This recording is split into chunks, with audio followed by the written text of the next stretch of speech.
पण हे कसं आहे, हे मॉडेल आधी डिमांड जनरेट व्हावा लागतो, मग विक्री होते. ते प्रिंट तेव्हाच होतं जेव्हा एसपीओमध्ये कोणतरी त्याला ऑर्डर करतं, अजून त्याला 1 ते 2 दिवसामध्ये ते पुस्तक डिलिव्हर होतं. आपण प्रिंटरवर प्रिंट सोडतो तर तेवढ्यापुरतेच ती फाईल प्रिंटरवर जाते, त्याला स्पूलिंग म्हणतात. मग नंतर तुम्हाला ती फाईल परत प्रिंटरवर दिसत नाही. रायटिंगमधलं जर मॅन्युस्क्रिप्ट असेल तर मी OCR वापरून ते युनिकोडमध्ये कन्वर्ट करतो. 100 पानांचं पुस्तक करायला 15 मिनटं लागतात. तर गंमत अशी आहे की मी खूप साऱ्या लेखकांना भेटतो तेव्हा मला एक प्रश्न बरेच लेखक विचारतात, ते म्हणजे तुम्ही ISBN देणार का, अजून किती प्रती छापणार. तर ॲज अ प्रकाशक तो माझा इन्सल्ट आहे असं मी बघतो. कारण की काय होतं की प्रकाशक म्हटलं की आपण मग त्याची तुलना प्रिंटरबरोबर होते. मग लेखक म्हणतात की अरे तो प्रिंटर तर आम्हाला 50 रुपयामध्ये पुस्तक देतो आहे, मग तुम्ही काय करताय. तर मला असं म्हणायचं आहे की प्रकाशकाची भूमिका ही समजून घेणं फार गरजेचं आहे. तर ती ह्या 3 टप्प्यामध्ये समजून घेता येते. त्याच्यामध्ये आहे कंटेंट रायटिंग. मग कंटेंट जरी आपण त्याला कंटेंट रायटिंग म्हटलं तरी आपण त्याला कंटेंट डेव्हलपमेंट म्हणू. मग त्याच्यामध्ये संपादन आलं, प्रूफिंग आलं. मग दुसरा टप्पा महत्त्वाचा आहे तो म्हणजे बुक डिझाईन. आणि तिसरा टप्पा आहे पब्लिशिंग. पब्लिशिंगमध्ये मी ISBN, प्रिंटिंग, डिस्ट्रीब्युशन, मार्केटिंग ह्या गोष्टी घेतलेल्या आहेत. जर आपल्याला पब्लिशिंगला अप्रोच करायचं असेल तर आपण पब्लिशिंग ह्या 3 टप्प्यांमध्ये विभागून बघू शकतो. त्याच्यामुळे आपल्याला एका पुस्तकाच्या निर्मितीसाठी सुटसुटीतपणे बघतानाची एक दृष्टी मिळते.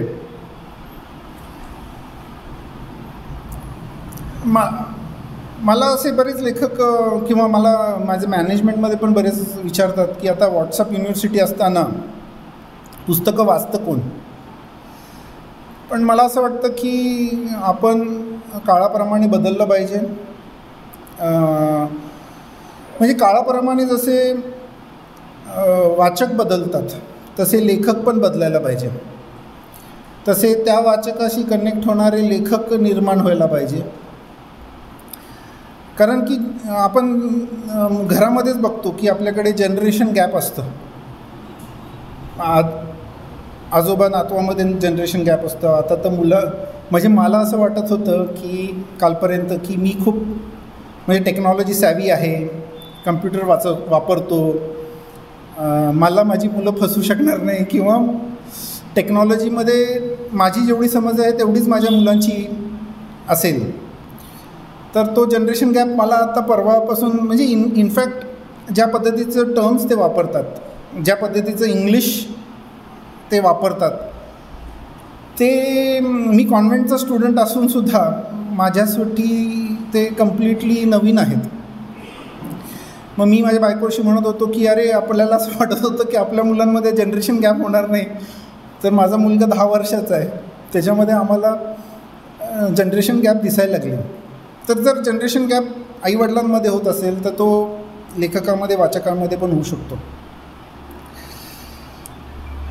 तर वाचन संस्कृती संपलेली नाही आहे. मला सांगायला आनंद होईल की मागच्या वर्षी आम्ही गोष्ट पैशा पाण्याची हे पुस्तक पब्लिश केलं. ते खूप गाजलं. त्याचं आत्ता काही आठवड्यांपूर्वी 1,00,000 प्रती विकल्या गेल्या. तर वाचन संस्कृती आहे. जर ज्या मुलांना गोष्ट पैशा पाण्याची विकत असताना आम्हाला ज्या पद्धतीचे प्रतिक्रिया आल्या की आयुष्यातलं पहिलं पुस्तक आम्ही घेतलं विकत, पहिलं पुस्तक आम्ही वाचलं, ह्याचा अर्थ की नवीन वाचक घडू शकतो, अजून घडतो आहे. आणि पुस्तक घ्यायला, पुस्तकांवर पैसे खर्च करायला मोटिवेटही होतो आहे. तर पुस्तक पब्लिश करणं म्हणजे फक्त प्रिंटिंग नाही, किंवा पुस्तक पब्लिश करणं म्हणजे फक्त ISBN देणं नाही. तर पुस्तक पब्लिश करणं म्हणजे एक प्रोडक्ट आपण तयार करत असतो.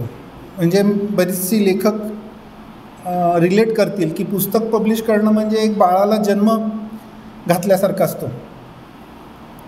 आमच्याकडे जेव्हा नवीन पुस्तकं पब्लिश होऊन येतात तेव्हा माझे संपादक अजून लेखक खूप खुश झालेले असतात. अजून माझा चेहरा बघून ते मला विचारतात, तुम्हाला आनंद होत नाही का? तर तुम्ही म्हणतो की तुमचं काम झालं आहे, मला पुढे याची विक्री करायची आहे. सो पुस्तकाचं म्हणजे कसं होतं की त्याला जन्म घातल्यावर तिकडे संपत नाही, त्याला फुलवावं लागतं, मग त्याच्यानंतरही त्याच्यावर काम करावं लागतं. ऑफकोर्स पुस्तक मुलांसारखं नसतं. एकदा जन्माला घातल्यावर त्याच्यामध्ये तो कॉमर्स होतो, मुलं कॉमर्स नाही आहेत. पण त्याच्यामुळे जर पुस्तकांनी चांगला रिस्पॉन्स दिला मार्केटमधनं, वाचकांनी चांगला रिस्पॉन्स दिला तर आपल्याला बळ येतं. पण वाचकांनी चांगला रिस्पॉन्स देण्यासाठी चांगल्या कंटेंटवर आपण काय करायला पाहिजे त्याविषयी पण आपण आज थोडं बोलणार आहोत. तर त्याआधी प्रॉडक्ट डिझाईनवर बोलूया. दुर्दैव असं आहे की पुस्तकं 100-200 रुपयाची विकली जातात. लेखक 100 रुपयाच्या पुस्तकावर जर 10 रुपये कमवत असेल तर 1000 पुस्तकं विकल्यावर तुम्हाला लक्षात येईल लेखक किती कमवतो. तर 1000 पुस्तकातनं प्रकाशकही कमवत नाही, अजून लेखकही काही कमवत नाही. कारण ज्या 100 पानं लिहिण्यासाठी जेवढी मेहनत लेखकांनी घेतली असते ते त्याचं मूल 10,000 रुपयात किंवा 8,000 रुपयात होऊ शकत नाही. तर त्याला व्हॅल्यू येण्यासाठी आपल्याला लेखनाला पॉलिश करण्याची पण गरज असते. तर आपण जेव्हा लेखन करतो तेव्हा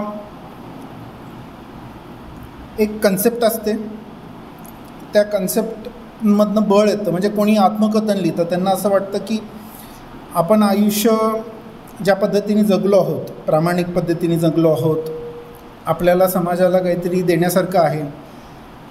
फार समाजापर्यंत नाही, जे काही मी जगलो आहे ते माझ्या मुलांपर्यंत जरी देता आलं, पुढच्या पिढीपर्यंत जरी देता आलं तरी खूप झालं, अशा भावनेनी लोक आत्मकथन लिहितात.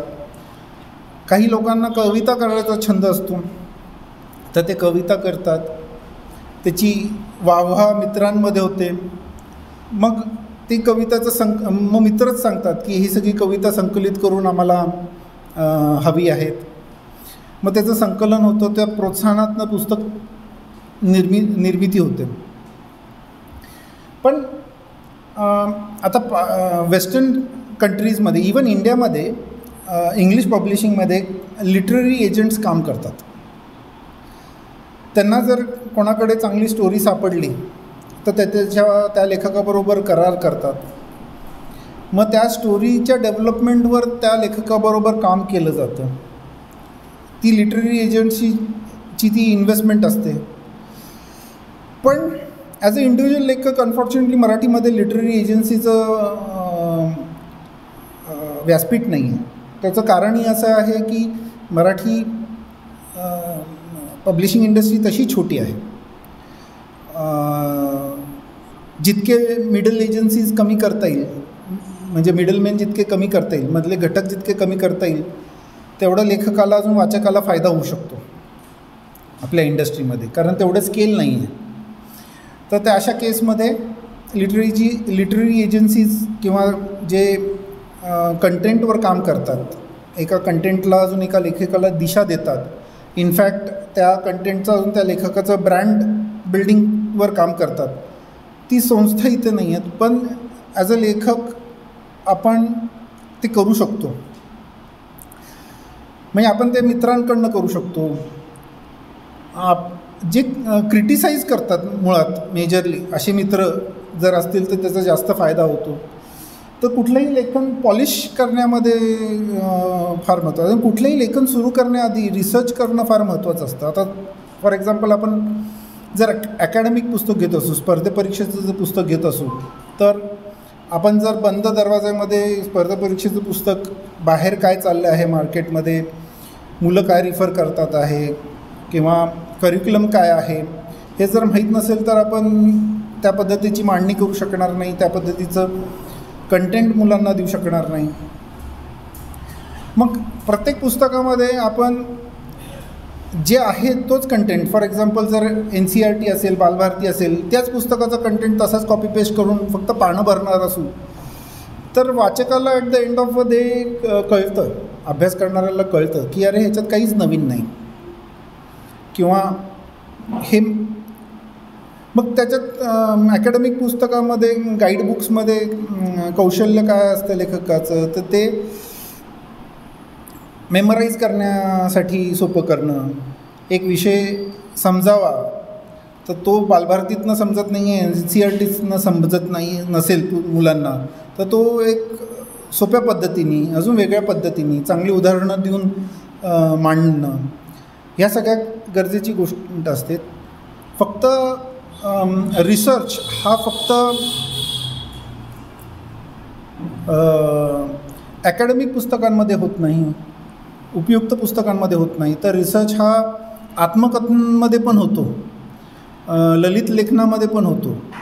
म्हणजे आता जर तुम्ही मी आजच औरंगाबादमध्ये एका लेखकांना भेटलो, त्यांनी आत्मकथनपर लेखन केलेलं आहे. तर गेले 5 वर्ष ते त्याचा अभ्यास करतात. मग त्यांची मेमरीज काही पुसटशी झालेत तर ते त्यांच्या मामांना जाऊन भेटले,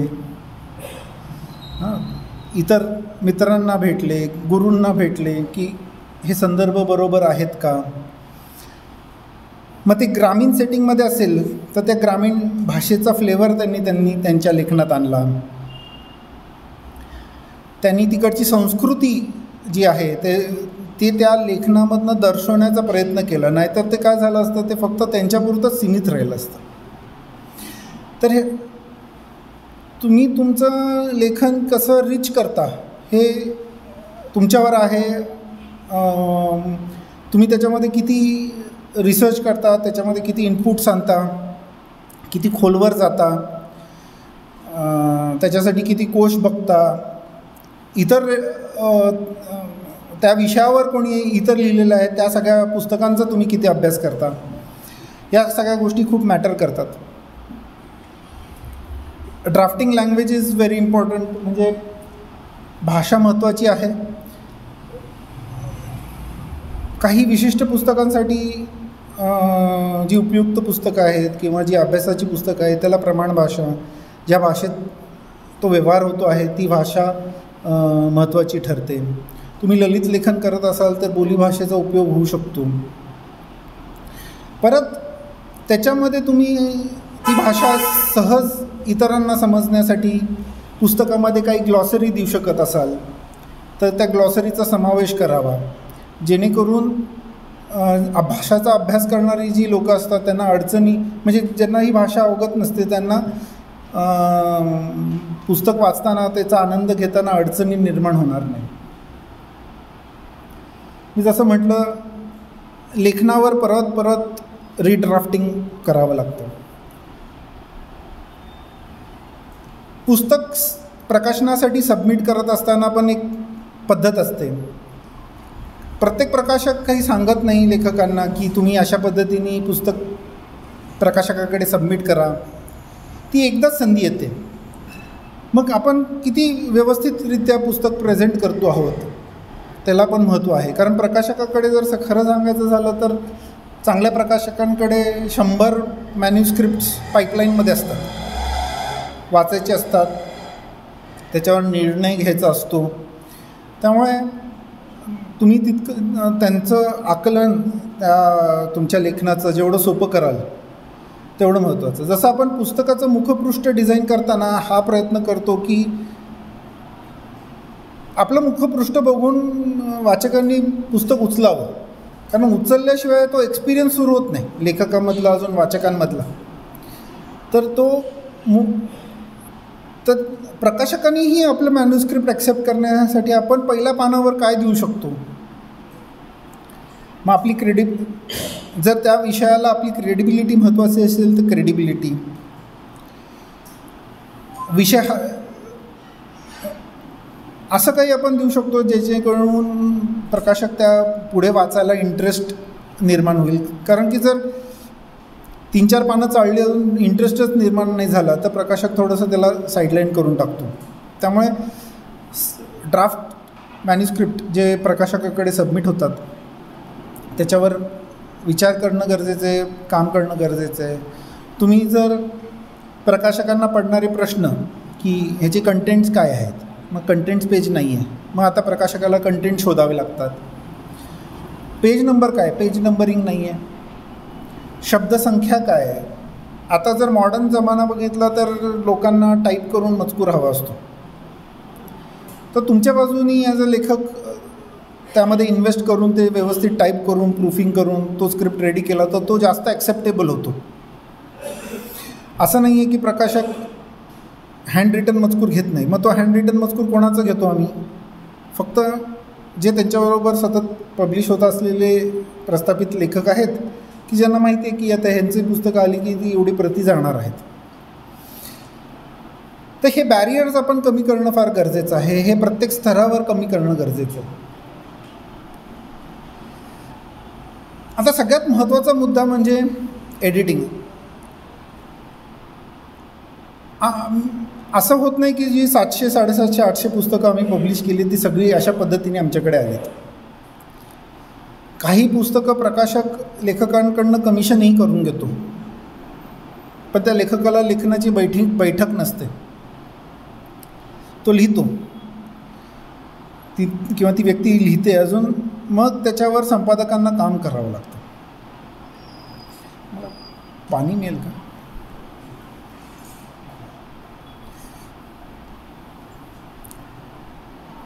तर म्हणजे आपण लेखक पुस्तकं रिराईट करत नाहीत किंवा ड्राफ्ट रिवाईज करत नाही किंवा संशोधनात कमी पडतात, तर हे सगळं काम संपादक करून घेत असतं लेखकांकडनं.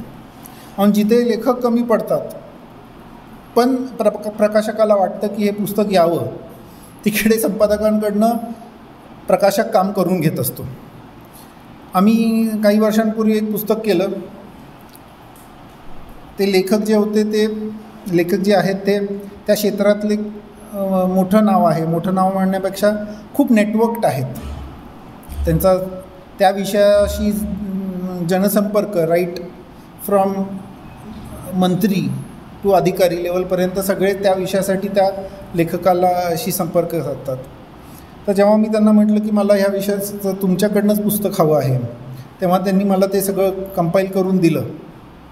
तर माझ्या संपादकांना ते पूर्ण पुस्तक रिराईट करावं लागलं, कारण वाचकांना आम्हाला असं कंपायलेशन देता येत नाही. त्याच्यामध्ये लेखनशैली येते, त्याच्यामध्ये एक फ्लो येतो.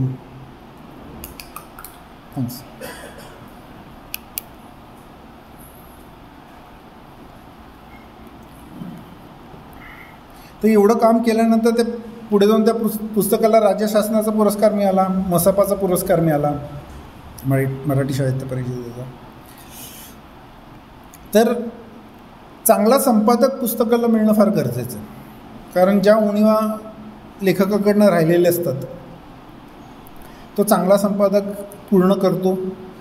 एक पुस्तकाला वेगळी बांधणी देतो. म्हणजे आता गोष्ट पैशा पाण्यामध्ये आम्ही पुस्तक करत असताना त्याच्यामध्ये बऱ्याच गोष्टी केल्या, बरेच कंटेंटवर ते सलग लेखही टाकता आले असते, पण आम्हाला वाचकांची दृष्टी एका विशिष्ट टेक्स्टवर आणायची होती. कारण आम्हाला वाटत होतं की हा विशिष्ट टेक्स्ट वाचल्यावर हे पुस्तक त्या वाचकाबरोबर ग्रिप घेईल. मग आम्ही ते वेगवेगळ्या पद्धतीने हायलाईट केले. मग कुठे बॉक्स केला, ते टेक्स्ट टाकलं, कुठे बोल्ड केलं, कुठे अंडरलाईन केलं. तर संपादन म्हणजे फक्त टेक्स्टवर काम करणं होत नाही. तर जेव्हा तुम्ही एका आर्टिस्टकडे पुस्तक देता तेव्हा तो पुस्तक फक्त व्हिज्युअल पॉईंट ऑफ व्ह्यूनी बघत असतो,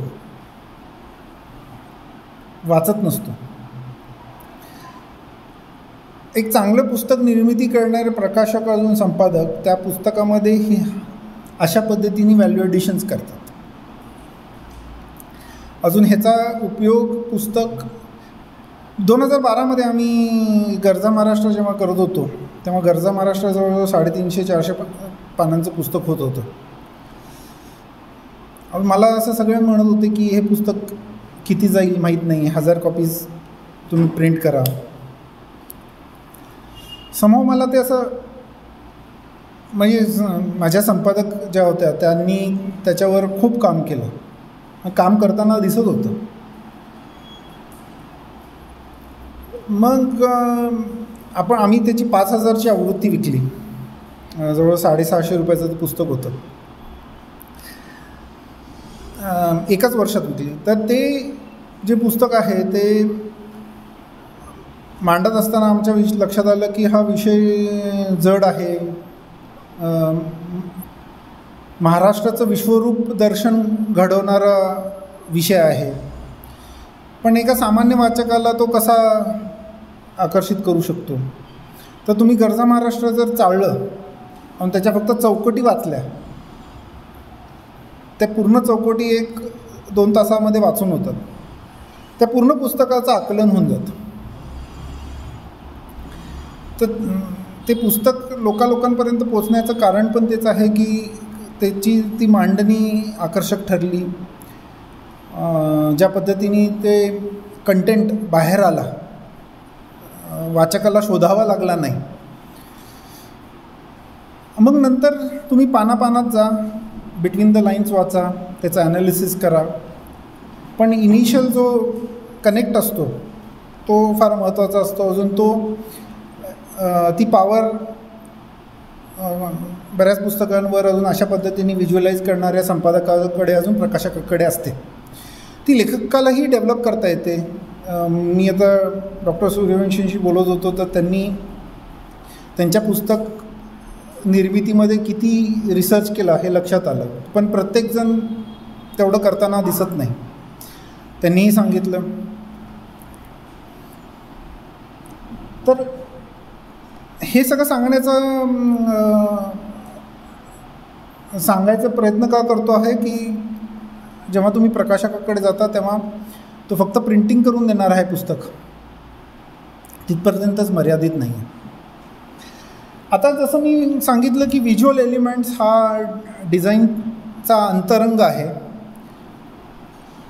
पण ते कोणाला तरी कम्युनिकेट करावं लागतं ना आर्टिस्टला, की हे अशा पद्धतीने तू त्याची मांडणी कर, हे एलिमेंट्स त्याच्यामध्ये आण. ऑफकोर्स एक चांगलं डिझाईनचं महत्त्व असतं, पण ते एक टीमवर्क आहे.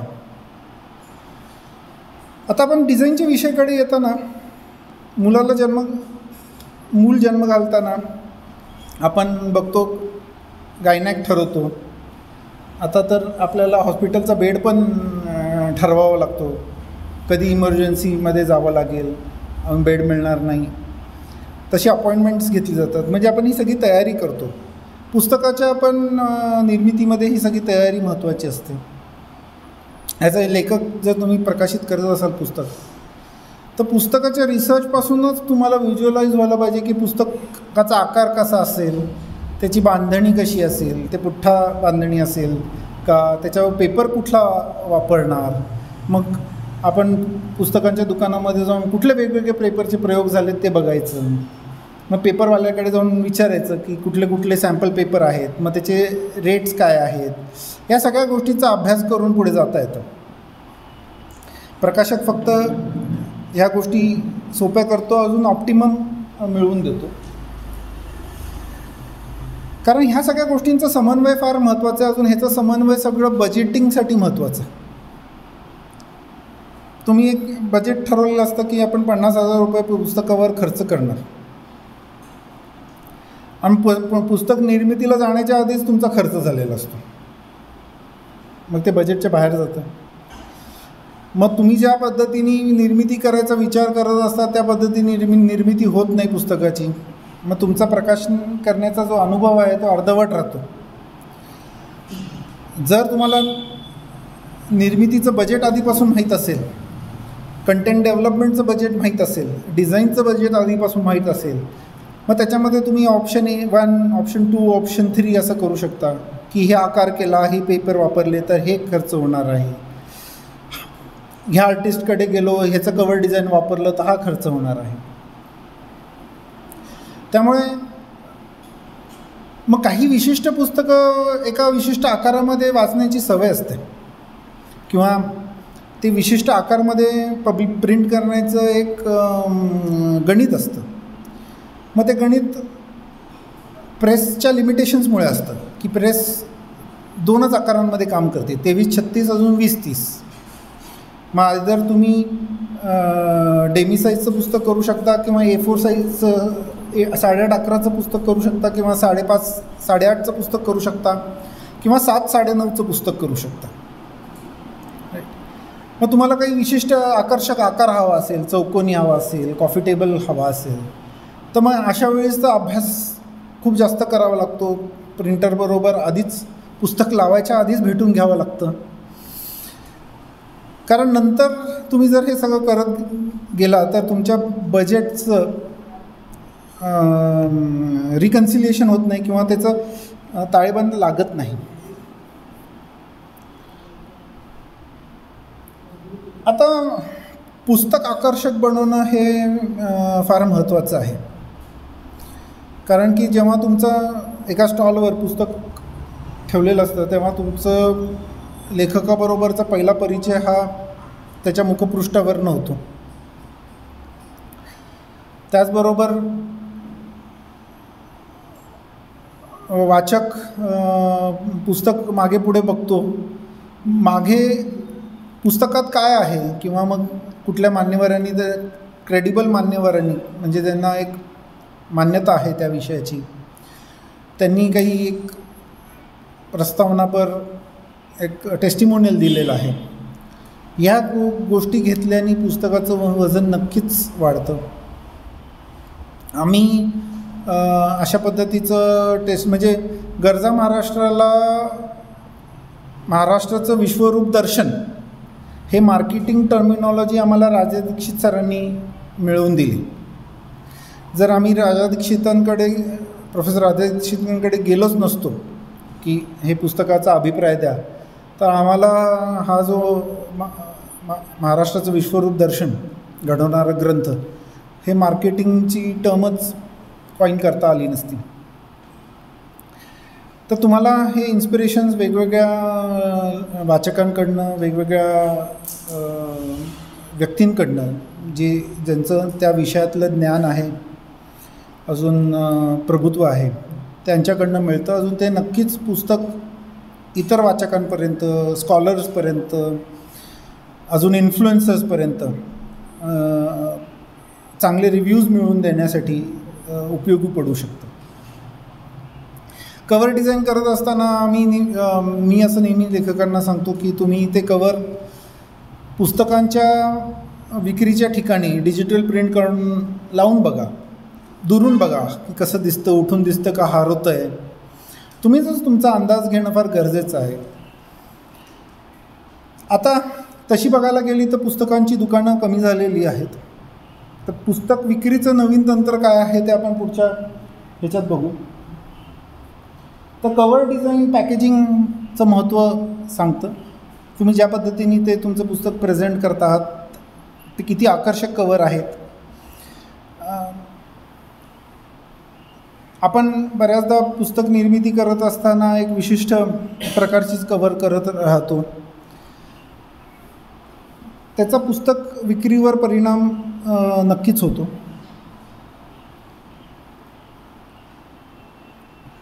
प्रिंट स्पेसिफिकेशन्स जसं मी म्हटलं की तुम्ही पुस्तकाची निर्मिती किंवा रिसर्च करण्यापासूनच्या स्टेजलाच पुस्तकाचा आकार काय असला पाहिजे, किती पानांचं पुस्तक असलं पाहिजे, एवढ्या पानांचं पुस्तक चालतं का. आता फॉर एक्झाम्पल आपण ॲकॅडमिक पुस्तकं घेऊ.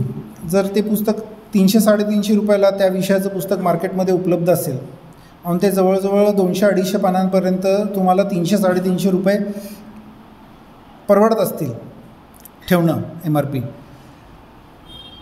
तर तुम्ही 350-400 पानांचं पुस्तक करून उपयोग नाही. कारण तो एक डिटरंट होतो की विद्यार्थ्यांना की तुमचं पुस्तक अधिक महाग आहे. मग अनलेस अँड अंटिल त्याचं ब्रँड इस्टॅब्लिश होत नाही तोपर्यंत तुम्ही त्याचं प्रीमियम तेवढं आकारू शकत नाही. मग हे सगळे मार्केट फोर्सेस लक्षात घेऊन आपल्याला काम करावं लागतं. पण पुस्तकांचं मार्केट हे अतिशय प्राईस सेन्सिटिव्ह आहे. प्राईस सेन्सिटिव्ह याचा अर्थ की आपण पुस्तकाच्या प्राइसिंगमध्ये बऱ्याचदा बाटा प्राइसिंग पण बघतो. म्हणजे मला 320 रुपयाचं पुस्तक विकायचं असतं पण मी 299वर येऊन थांबतो. त्याचा अर्थ असा होतो की सायकोलॉजिकली आपण 300 रुपयाच्या वर गेलेलो असतो. जसं 299 पण 300च आहेत, पण ते सायकोलॉजिकली आपल्याला वाटतं हां ठीक आहे, हे विदिन द रीच आहे. तर अशा पद्धतीचं प्राइसिंग करणं उपयुक्त ठरतं. प्राइसिंग करताना प्राइसिंग हा फार महत्त्वाचा घटक आहे. जसं पुस्तकाचं कंटेंट महत्त्वाचं आहे, पुस्तकाची मांडणी महत्त्वाची आहे, पुस्तकाचं मुखपृष्ठ, मलपृष्ठ, बॅककवर महत्त्वाचं आहे. तसंच पुस्तकाचं प्राईजही महत्त्वाचं आहे.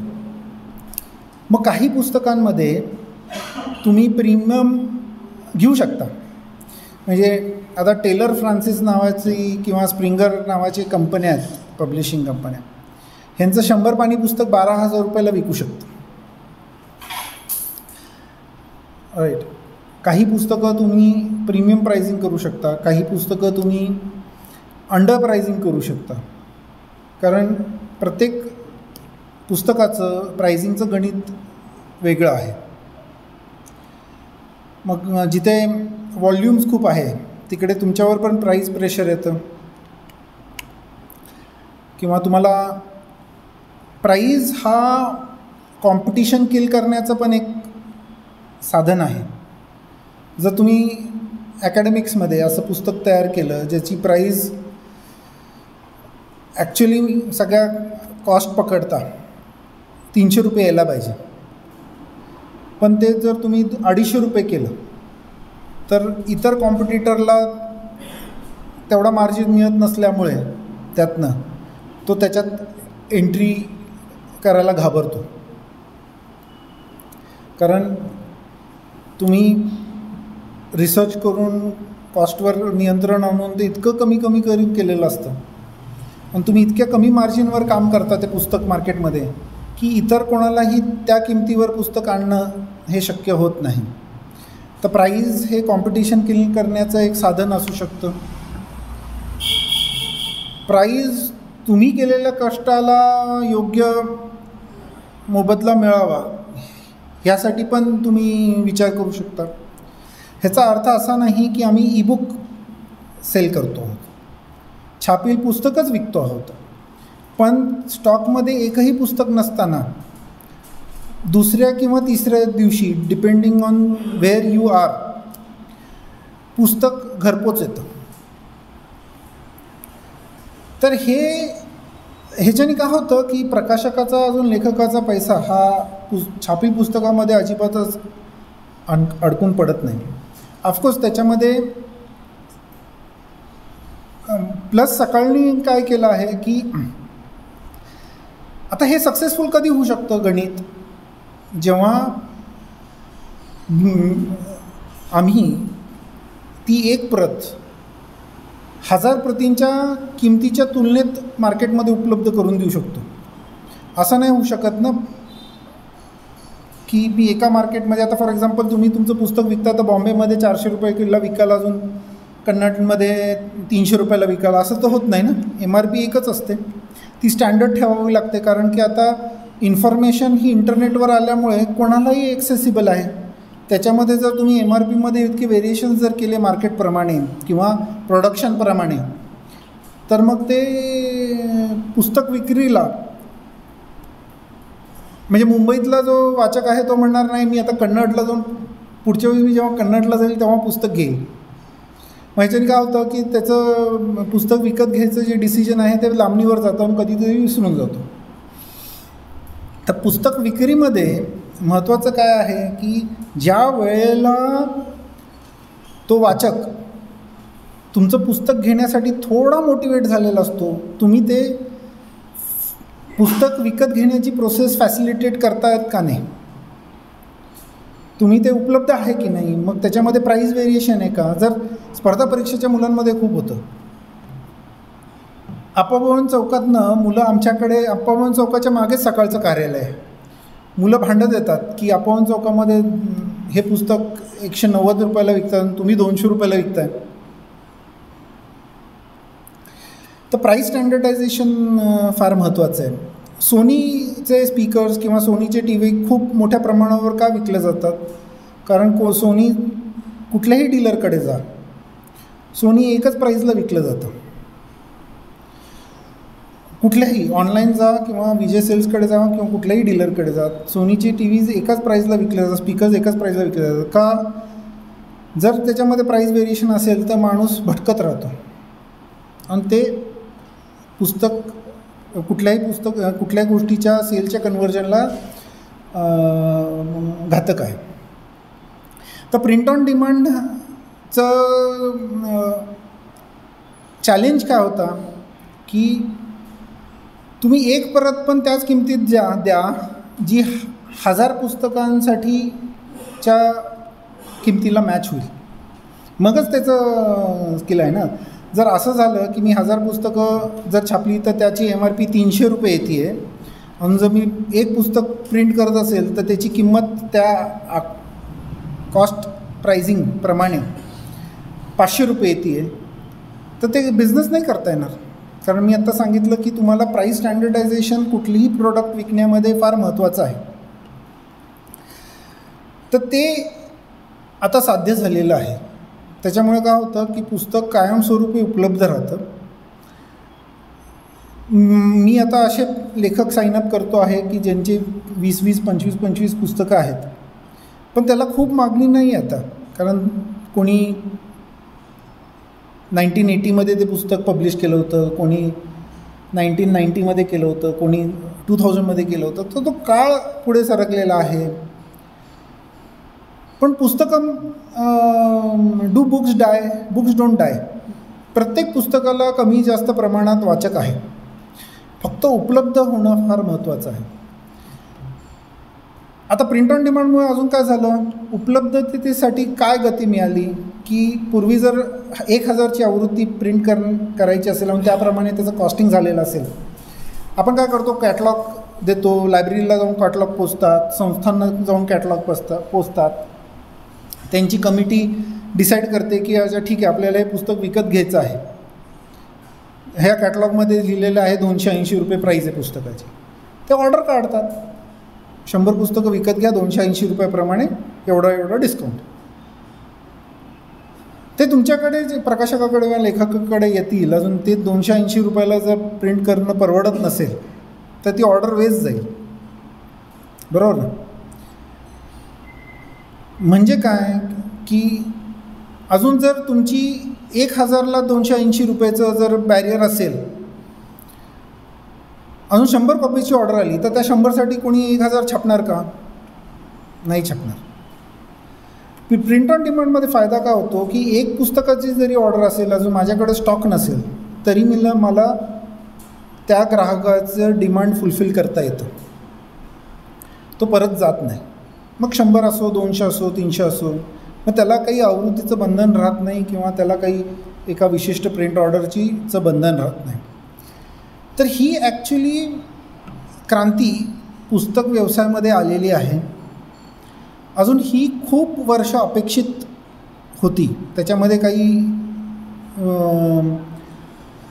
काय म्हणू डिस्टर्बन्सेस आले. जसे 2007-8मध्ये ईबुक्स असं आपल्याला वाटत होतं, ईबुक्स क्रांती घडवेल, वाचकपर्यंत आपलं लेखन पोचण्यासाठी हे सगळ्यात उत्तम मार्ग आहे, मधला प्रकाशक आता कायमचा गेला. तसं होत नाही, कारण की तसं झालं नाही कारण की आपण जर बघितलं तर ईबुकचा पूर्ण ग्लोबल पुस्तकाच्या व्यवहारामध्ये जर वाटा जर बघितला तर तो 3 ते 5% आहे. अजूनही फिजिकल बुक्सचा ओव्हरऑल इंडस्ट्री शेअर खूप मोठा आहे, 95-97% आहे. तर कुठल्याही इंडस्ट्रीला प्रगती करण्यासाठी त्याच्यामध्ये टेक्नॉलॉजिकल ॲडव्हान्समेंट्स होणं गरजेचं असतं, तरच ती इंडस्ट्री प्रगती करू शकते. हे आपण आत्ता काळाने बघत आलेलो आहोत. जर जुन्या टेक्नॉलॉजीवर आपण काम करत राहिलो तर प्रोडक्टिव्हिटी वाढणार नाही, किमती कमी होणार नाहीत, लोकांपर्यंत पोचण्यासाठी मदत होणार नाही. तर खूप वर्ष आपण जी पुस्तक क्षेत्रामध्ये काहीतरी नवीन येण्याची गरज आहे, ईबुक फसलं. आता काय तर ऑडिओ बुक्स, पण ऑडिओ बुक्सनी पण तेवढी उचल खाली नाही. इनफॅक्ट आता ऑडिओ बुक्सचा स्टडी असा आहे की ऑडिओ ऐकणारा वर्गच वेगळा आहे. आता मला जर कोणी गिफ्ट केलं तरच मी पुस्तक वाचतो. माझं पुस्तक विकत घेण्याचं प्रमाण जवळजवळ बंद झालेलं आहे. मी जरी प्रकाशक असलो तरी मी कम्प्लिटली ऑडिओ बुक वाचतो, कारण माझा प्रवास कंटिन्यूस चालू असतो. मग मला ते ऑडिबल, स्टोरीटेल हे जास्त सोयीस्कर पडतात, जास्त पुस्तकं कळतात. पण ऑडिओ बुक्स हे पुस्तकाला पोषक आहे, पुस्तकाला मारणारा नाही आहे, हे लक्षात आलेलं आहे. त्यामुळे पुस्तकाला पुढे नेण्यासाठी ही तंत्रज्ञान फार महत्त्वाचं आहे. आणि ह्याचा फायदा मग आम्ही लेखकांना कसं करून द्यायचा याचा विचार केला. अजून पेपरमध्ये पैसा गुंतवण्यापेक्षा तो पुस्तक निर्मितीमध्ये अजून पुस्तकाचं मार्केटिंग करण्यामध्ये गुंतवावा आणि त्याचं रिटर्न्स प्रकाशकाला अजून लेखकाला मिळावं, ह्याच्या अनुषंगाने आम्ही काम सुरू केलं. आता मी जसं म्हटलं, मार्केटिंग म्हणजे काय की तुम्हाला तुमच्या मार्केटिंग कम्युनिकेशनमध्ये काय असतं की काय, व्हॉट इज दिस, म्हणजे हे काय आहे, पुस्तक कशाचं आहे, का विकत घ्यावं, या प्रश्नांची उत्तरं त्याच्यामध्ये यायला पाहिजे. हे पुस्तक कुठे मिळेल, मी ते कसं विकत घेऊ शकतो, मग त्याच्यामध्ये किती किमतीला आहे, ह्या सगळ्या गोष्टी नमूद केलेल्या असतात.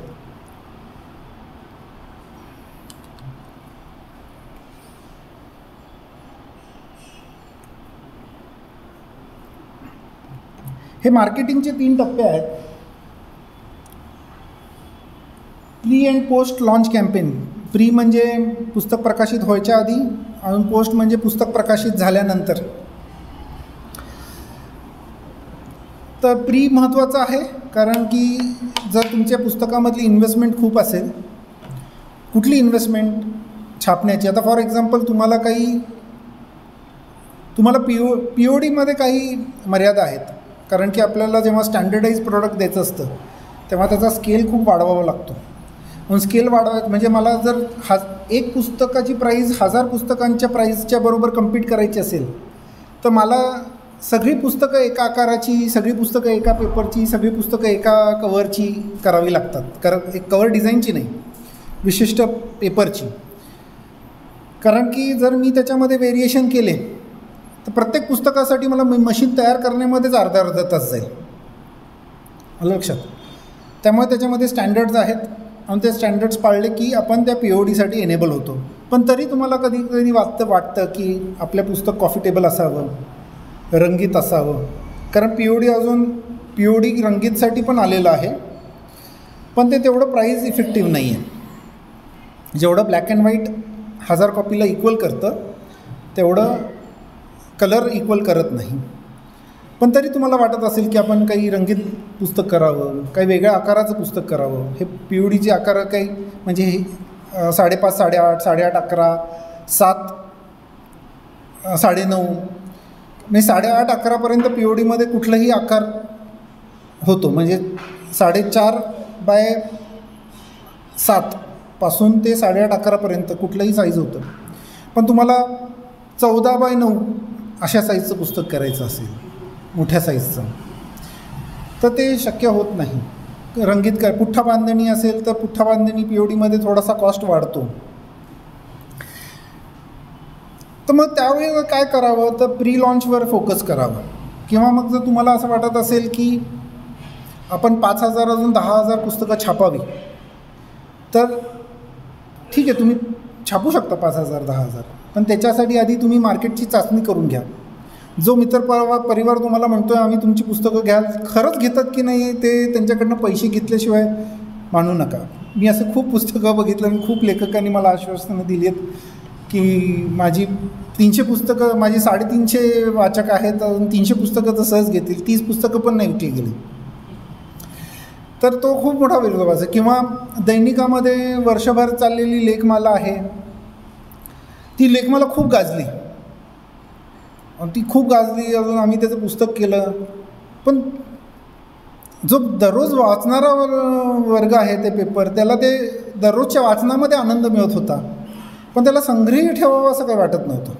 तर ते पुस्तक खराब पडून राहिलं. असे मला 750-800 पुस्तकं करत असताना असे खूप अनुभव आले. त्यामुळे मी आता जेव्हा कुठलं असं ॲम्बिशियस पुस्तक येतं किंवा लेखक म्हणतो की नाही आपण 5,000ची प्रिंट रन घ्यायला पाहिजे, तर मी म्हणतो ठीक आहे. मग मी त्याला 1 महिना पुस्तक छापायला द्यायच्या आधी लिंक तयार करून देतो, आपण सुरू करू मार्केटिंग कॅम्पेनिंग, मग आपण बघतो.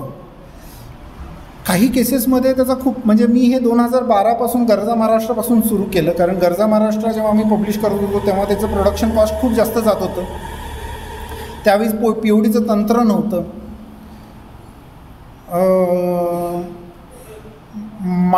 माझ्यासाठी ते खूप ॲम्बिशियस होतं. अजून मला मार्केटमधनं सगळे सांगत होते, माझे मॅनेजमेंट सांगत होते की 1000 प्रतिपेक्षा जास्त जाणार नाही. मग आम्ही त्याचं मागच्या वर्षी आम्ही गोष्ट पैशा पाण्याची 1 महिना प्री ऑफर केली. तर गंमत अशी की आम्ही एका महिन्यात 18,000 पुस्तकं पब्लिश करायच्या आधी विकली. तर हे टेस्ट करणं फार गरजेचं असतं. आता फॉर एक्झाम्पल त्या 18,000नी इतकी हवा झाली की माझी पहिली आवृत्तीच 30,000 कॉपीजची झाली. त्याच्यानी एवढी हवा झाली की माझी दुसरी आवृत्ती पण 30,000 प्रतींची झाली. मग तो सेल इतका वाढत गेला की मग तिसरी आवृत्ती 40,000 प्रतींची करावी लागली. लक्षात. तर ते एक चांगलं सायकल आहे. त्याचा जर अंदाज तुम्ही आधीच घेतला तर प्री मार्केटिंग करावं लागतं, प्री लॉन्च कॅम्पेन असतं. मग त्याच्यामध्ये तुम्ही वाचकांना जाऊन भेटा, ऑनलाईन सोशल मीडियावर व्हायरल करा, तुमच्या व्हॉट्सॲप ग्रुप्समध्ये ती लिंक पाठवा, ऑर्डर कॅप्चर करा. वर्बल कन्फर्मेशन घेऊ नका, हो आम्ही तुमचं पुस्तक घेणार, पैसे तुमच्या खात्यात येऊन द्या. Post lunch effective. मग हे सगळे जे मार्केटिंगचे प्रकार आहेत. बुक सेल्स मार्केटिंग आता फार महत्त्वाचा मुद्दा आहे. पुस्तक विक्रेत्यांकडे जेव्हा आपली पुस्तकं विकली जातात तेव्हा पुस्तक विकत असणाऱ्या काउंटरवरचा माणूस अज्ञानी असतो. त्याच्या डोक्यात ज्ञान घालण्याचं काम आपलं असतं की हे पुस्तक तुझ्या दुकानात अवेलेबल आहे, तुझ्या काउंटरच्या खाली आहे, तुझ्या डोक्याच्या मागे आहे, कुठेतरी लटकत आहे स्टेपल लावून. कारण की मी जेव्हा टेस्ट मार्केटिंग केलं, टेस्ट मार्केटिंग म्हणजे काय, आपण विक्रेत्यांकडे जातो आणि त्यांना विचारतो की अहो हे पुस्तक आहे का तुमच्याकडे. तर तो म्हणतो की माझ्याकडे हे पुस्तक नाही आहे. मी म्हटलं हा लेखकाचं पुस्तक आहे का, तो म्हणतो नाही आहे. तर आम्ही हे का करतो की माझी सेल्स टीम किती इफेक्टिव्ह आहे ते त्या विक्रेत्याकडे जाऊन व्यवस्थित सांगतात का की हे नवीन आलेलं पुस्तक आहे. त्याचं बुक सेल्स मार्केटिंग आहे.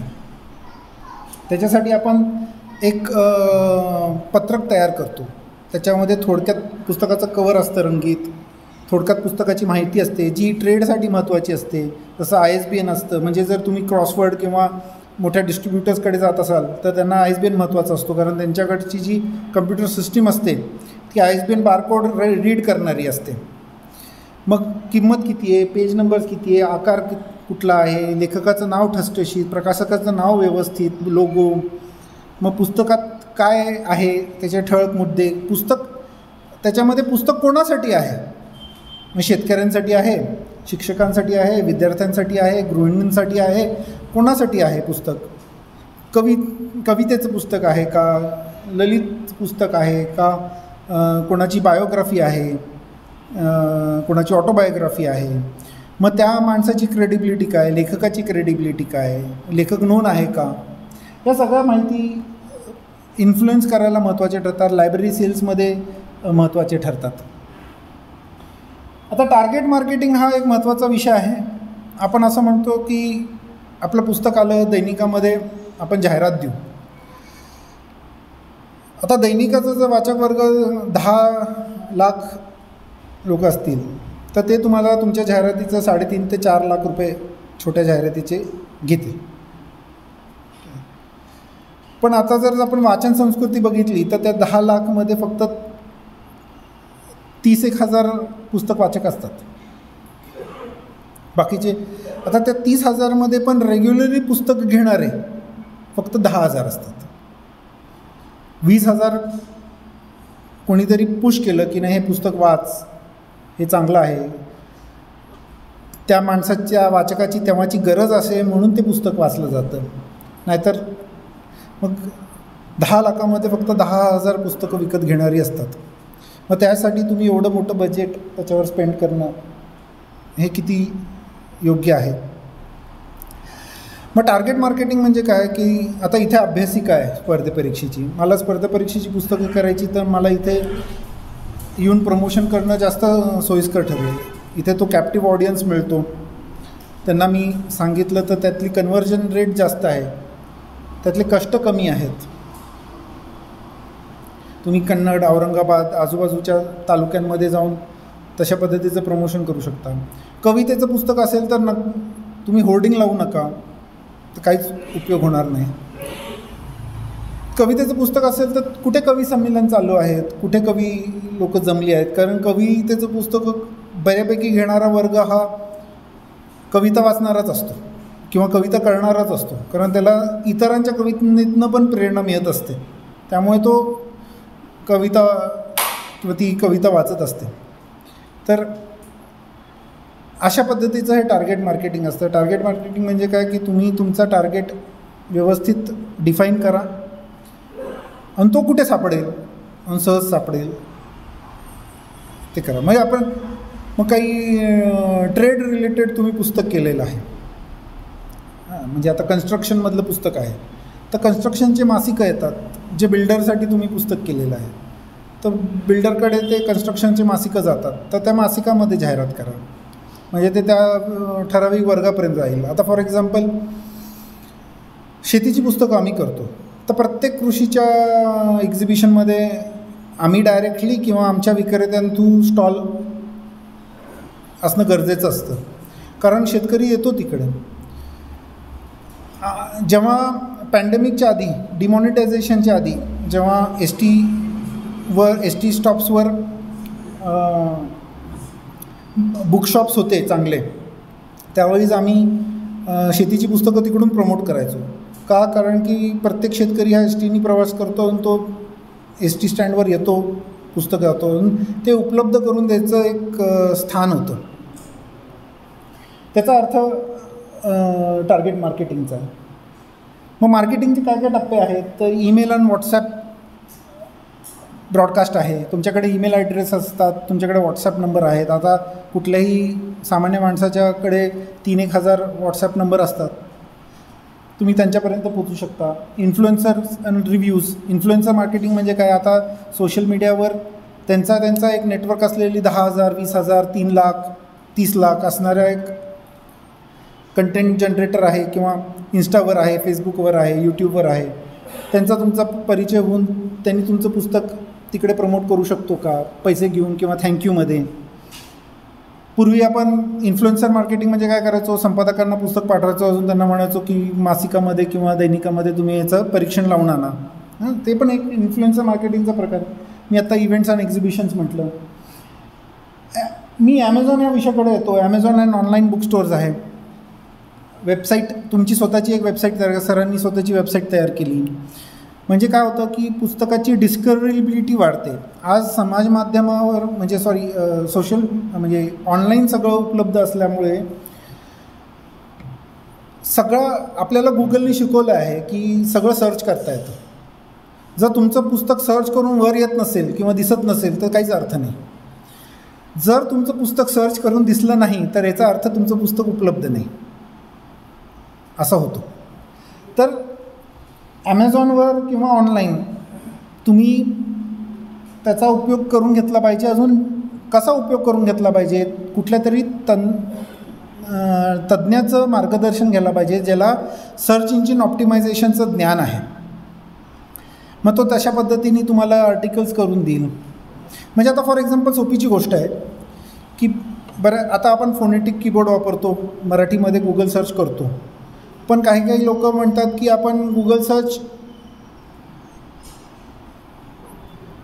मान्यवर, आता हा शब्द आपल्याला जर टाकायचा असेल गुगलमध्ये तर आपण देवनागरीमध्ये लिहू शकतो किंवा आपण MANYR असं करतो.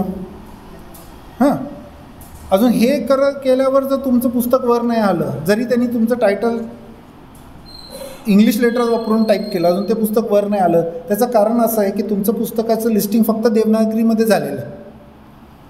तुमचं पुस्तकाचं लिस्टिंग त्या इंग्लिश लेटरचा वापर करून पण होणं गरजेचं आहे. तुमचं नाव हे फक्त देवनागरीमध्ये असेल तर ते कोणी जर तुमचं नाव इंग्लिशमध्ये टाईप केलं तर ते डिस्कवर होणार नाही. तर पण आता गुगलनी हे सगळं बघितलं, गुगल सर्च इंजिनचा बादशाह आहे, गुगलनी हे बघितलं. आता गुगलचे इंजिन एवढे स्मार्ट झाले आहेत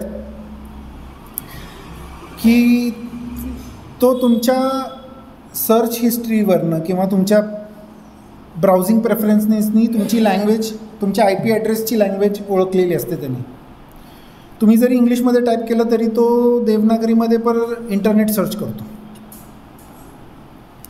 तर आता ते ॲडव्हान्समेंट आली आहे, पण तरी तुम्ही हे करणं गरजेचं आहे. हे छोट्या छोट्या गोष्टी आहेत ज्याच्यानी पुस्तकाची डिस्कव्हरेबिलिटी वाढते. Print, TV, social media, AMS म्हणजे ॲमेझॉन मार्केटिंग सर्व्हिसेस. ॲमेझॉन हे खूप मोठं मार्केटप्लेस आहे पुस्तकाच्या विक्रीचं. लाखो पुस्तकं उपलब्ध आहेत, कोट्यावधी वाचक तिकडे येतात. तिकडे तुमचं पुस्तक असणं फार गरजेचं आहे, तिकडे तुमचं पुस्तक शोधता येणं फार गरजेचं आहे, तिकडे पुस्तक तुमचं दिसणं फार गरजेचं आहे. पुस्तक दिसेल कसं? आपण पुस्तकाच्या दुकानामध्ये गेलो तर 1000 पुस्तकं डिस्प्लेला असतात, पण भारतामध्ये दर महिन्याला 10,000 पुस्तकं पब्लिश होतात. सगळ्यांना न्याय नाही मिळत. ॲमेझॉन आणि फ्लिपकार्टवर तर गत अजून वाईट आहे. फक्त 50 पुस्तकं पहिल्या पेजवर दिसतात किंवा 20 पुस्तकं दिसतात. मग तुम्हाला पुढची 50 आणि 20 पुस्तकं बघण्यासाठी पुढच्या पेजवर जाऊ शकतं. तुमचा पेशन्स किती पेजपर्यंत राहू शकतो? आणि जसं जर तुमचं पुस्तक 100व्या पेजवर असेल मग ते कधी डिस्कवर होणार? मग त्याचं डिस्कवरी करण्याचे 2 तंत्र आहेत. ह्याचे सगळे कोर्सेस ऑनलाईन अवेलेबल आहेत. एक म्हणजे तुम्ही कॅटेगरी व्यवस्थित सिलेक्ट करा. म्हणजे तुमची कॅटेगरी आहे बायोग्राफी, अजून तुम्ही इंजिनिअरिंगमध्ये लिस्ट केलं आहे, तर इंजिनिअरिंगची पुस्तकं शोधत आलेला माणूस तुमचं पुस्तक बघूनसुद्धा न बघितल्यासारखं करणार.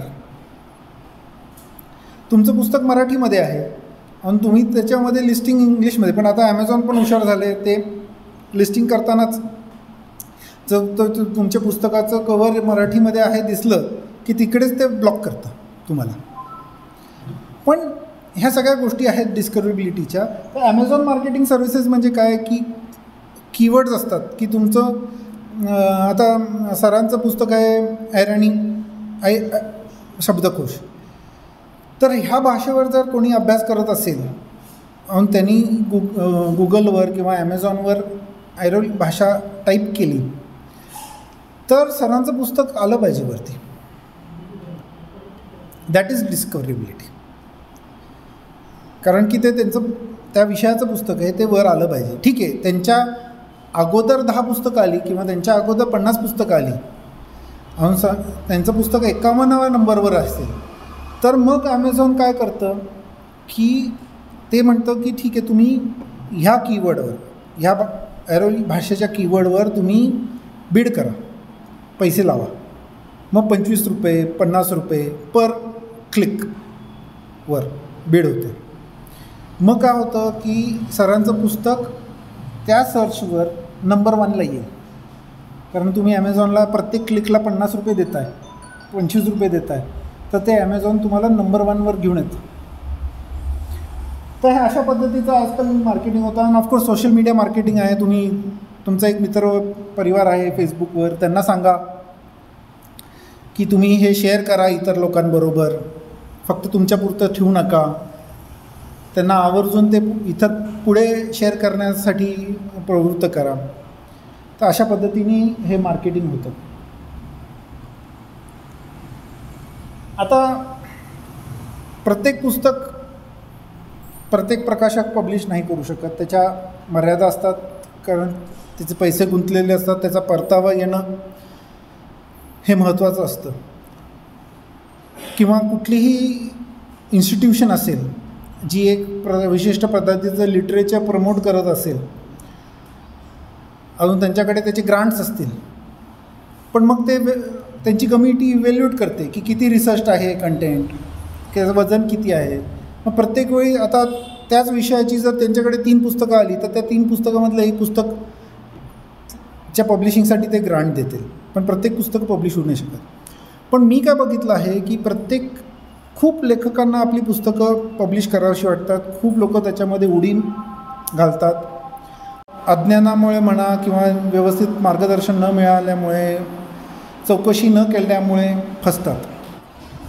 कितीतरी लेखक म्हणतात की आम्ही 1000 पुस्तकं प्रती छापून तर ठेवलेत, ते आता घरी धुळकात बसलेत, अजून आम्ही दररोज घरच्यांच्या टोमण्या ऐकतो आहोत, अजून ते आता तुम्ही डिस्ट्रीब्यूट करणार का. तर सकाळ असं इतरांनी पब्लिश केलेली पुस्तकं डिस्ट्रीब्यूट करत नाही, पण नाईलाजाने मला त्यांना नाही सांगावं लागतं. पण मग त्यांचा जो उत्साह असतो किंवा तो जो प्रकाशन करण्याचा आनंद असतो तो काही लोकांचा मावळतो. त्यामुळे अजून माझ्या या जर्नीमध्ये मी असं बघितलं की थोड्या मोठ्या प्रमाणावर प्रत्येक लेखकाला वाचक आहे, थोड्या मोठ्या प्रमाणावर. काही पुस्तकांना, काही लेखकांना लाखो वाचक आहेत, काही लेखकांना 100 वाचक आहेत, पण प्रत्येकाला आनंद. म्हणजे आता मी माझ्या मम्मीचं पुस्तक केलं, माझ्या आईचं. ती सेंट्रल गव्हर्नमेंटमध्ये होती म्हणून हिंदी दिवसला ती पार्टिसिपेट करायची, अजून कविता लेख लिहायची हिंदीमध्ये. तर मी लहानपणाने ते सगळे ऐकायचो, तर मी ते सगळं संकलित करून ते पुस्तक केलं. तर ते पुस्तक मी फक्त 10-20च प्रती प्रिंट केल्या, पण त्यातनं जो माझ्या मम्मीला आनंद मिळाला पुस्तक बघून, तो म्हणजे माझा असं काही हट्ट नव्हता की ते पुस्तकावर मी 15-20 हजार रुपये खर्च केले किंवा 40,000 रुपये खर्च केले. फक्त 10-20 प्रती छापल्या, पण सुंदर कव्हर डिझाईन केलं, सुंदर चित्र बनवली, चांगलं संपादन करून घेतलं. तर त्याचा उद्देश असा नव्हता की त्याच्यातनं प्रॉफिट करावं. मग असे खूप हेतू असतात, पण त्यांना योग्य मार्ग मिळावा, अजून त्यांना समाधान मिळावं म्हणून सकाळ प्रयत्न करत आहे. अजून एनीवन कॅन पब्लिश हे उपक्रम सकाळनी सुरू केलेला आहे. सकाळ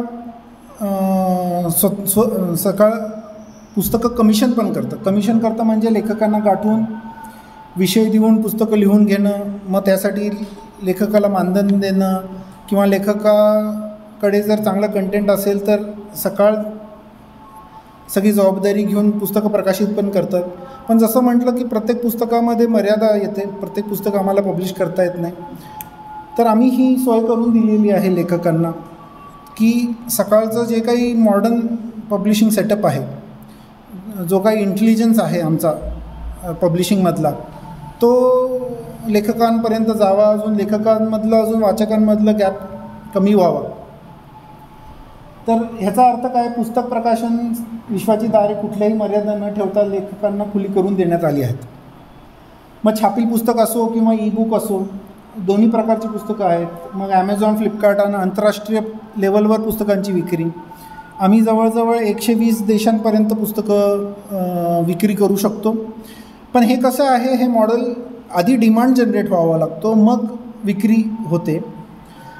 पण असं होत नाही. ह्याचा फायदा असा आहे की डिमांड जनरेट झाल्या विक्री होते. असं होत नाही की डिमांड होतो आहे पण ॲवेलेबलच होत नाही आहे पुस्तक. मग जेव्हा मी 120 देशांमध्ये पुस्तक अवेलेबल आहे म्हणतो, ऑस्ट्रेलियामध्ये पण अवेलेबल आहे म्हणतो, तर ऑस्ट्रेलियाच्या ॲमेझॉन साईटवर ते पुस्तक दिसतं. ते प्रिंट तेव्हाच होतं जेव्हा ऑस्ट्रेलियामध्ये कोणतरी त्याला ऑर्डर करतं, अजून त्याला 1 ते 2 दिवसामध्ये ते पुस्तक डिलिव्हर होतं. म्हणजे मला ऑस्ट्रेलियामध्ये कुठे स्टॉकिस्ट शोधायचा गरज नाही, तिकडे पुस्तक ठेवायची गरज नाही असं. आता अमेरिकेमध्ये माझी काही पुस्तकं बार्न्स अँड नोबल्स त्यांच्या स्टोअरमध्ये पण ठेवतं. तशा पुस्तकांना जर मागणी असेल, म्हणजे मी आता एक अमेरिकन ऑथरबरोबर एक पुस्तक केलं. म्हणजे ह्या कॅपॅबिलिटीज एवढ्या आहेत की एका वॉशिंग्टनमध्ये राहणाऱ्या लेखकाचं पुस्तक मी भारतामध्ये बसून अमेरिकेमध्ये उपलब्ध करून देतो आहे. तर अशा गोष्टी आता ह्या जगात घडतात. त्यांनी इंडिया विषयाचं पुस्तक लिहिलं होतं, इंडिया वेक्स. बार्ट फिशर नावाचा लेखक आहे. मग इंडिया वेक्स विषयीचं पुस्तक होतं, त्यामुळे त्याला असं वाटलं की त्याला इंडियन पब्लिशरनी पब्लिश करावं, पण अट अशी होती की ते अमेरिकेत उपलब्ध व्हावं. जे इंडिया विषयाचा अभ्यास करतात आहे अमेरिकेमध्ये, त्यांना ते पुस्तकं उपलब्ध राहावं. तर बार्न्स अँड नोबलसारख्या स्टोअर्समध्ये, अमेरिकेमध्ये बार्न्स अँड नोबलचे जवळजवळ 400-500 स्टोअर्स आहेत. तर तिकडे जर मागणी नोंदवली स्टोअर्समध्ये हे पुस्तक उपलब्ध करून द्या, तर ते पुस्तक उपलब्ध होतं 2-3 दिवसात. मग अगदी 1 प्रत ते 100,000 कितीही प्रती छापून वेळेत पोचवण्याची स्वतंत्र यंत्रणा आमच्याकडे आहे. तशा पद्धतीची प्रेस आहे. मागणीनुसार पुस्तक उपलब्ध करून देण्यात येणारे, मी आताच सांगितलं की बाकीचा जो खर्च अजून ऊर्जा आहे त्याची बचत होते. केवळ राज्यात तर नाही तर देशहितातील.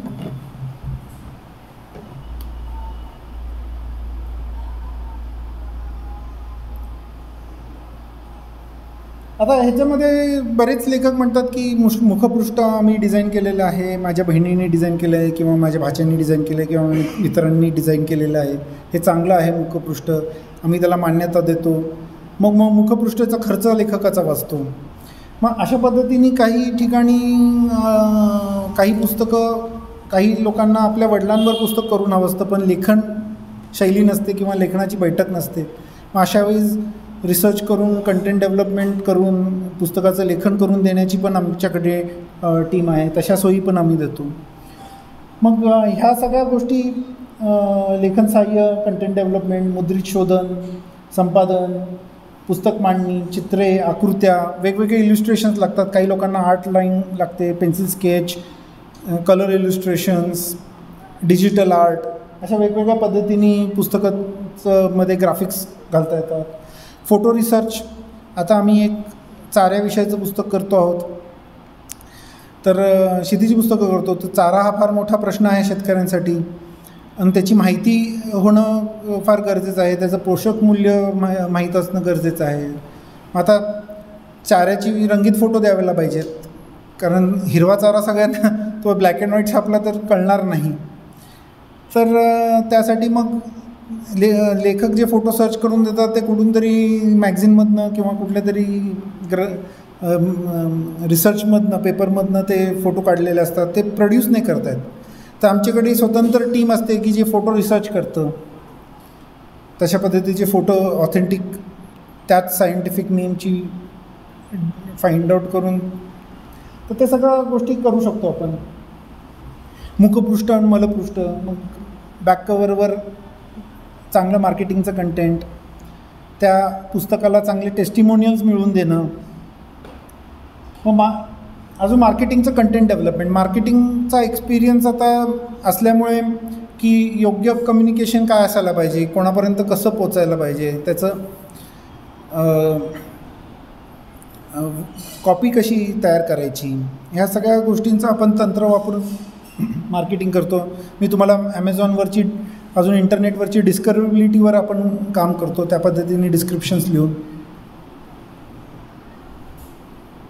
ह्या स्कीममध्ये आधी प्रकाशित झालेली पुस्तकं आम्ही स्वीकारतो, कारण की ह्याचा उद्देश असा आहे की पुस्तकं उपलब्ध करून देणं. आता फॉर एक्झाम्पल पुस्तकाचा कॅटलॉग बिल्ड करण्यासाठी मला खर्च तर काही होत नाही.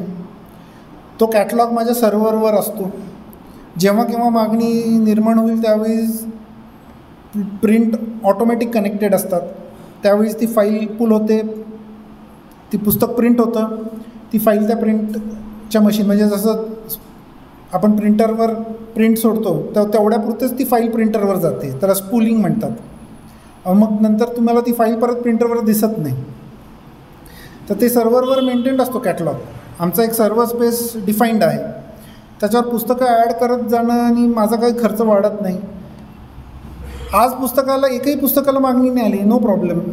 10 वर्षांनी एक मागणी आली तरी पुस्तकं अवेलेबल आहे, हा त्याच्या मागचा हेतू आहे. तर मग आधी प्रकाशित झालेली आणि सध्या छापील स्वरूपात उपलब्ध नसलेली पुस्तकं मुख्य प्रवाहात आणण्यासाठी फायदेशीर आहे हा उपक्रम. मग ह्याच्यामध्ये ट्रेडिशनल अजून एनिवन कॅन पब्लिशच्या मधले फरक असे आहेत की तुम्ही जर ट्रेडिशनल मॅन्युस्क्रिप्ट आज सकाळकडे बस दिला तरी मी 1 वर्षाची अवधी घेतो कमीत कमी पुस्तक पब्लिश करण्यासाठी. पण ह्याच्यामध्ये बरेच लेखक येतात, ते म्हणतात की अरे 3 महिन्यानंतरचं मला काही माहीत नाही, तुम्ही मला जर 2 महिन्यात ते पुस्तक देत असाल तर ते माझ्या कारणी पडेल, नाही तर ते मला 3 महिन्यानंतरचं काही माहीत नाही. तर त्यामुळे मग ते वेळेत अजून उत्कृष्ट क्वालिटीचं पुस्तक करून द्यायची जबाबदारी राहते. आता याच्यामध्ये मर्यादा असं आहे की आम्ही कुठल्याही कोणालाही बदनामीकारक, निंदनीय, अश्लील वर्ण किंवा अन्यथा कारवाई करण्यायोग्य स्वरूपाचे काही नसले पाहिजे पुस्तकात. कोणत्याही प्रकारे विद्यमान कॉपीराईटचे उल्लंघन केलेले नसले पाहिजे. तशा पद्धतीचा करार आम्ही लेखकांबरोबर करतो.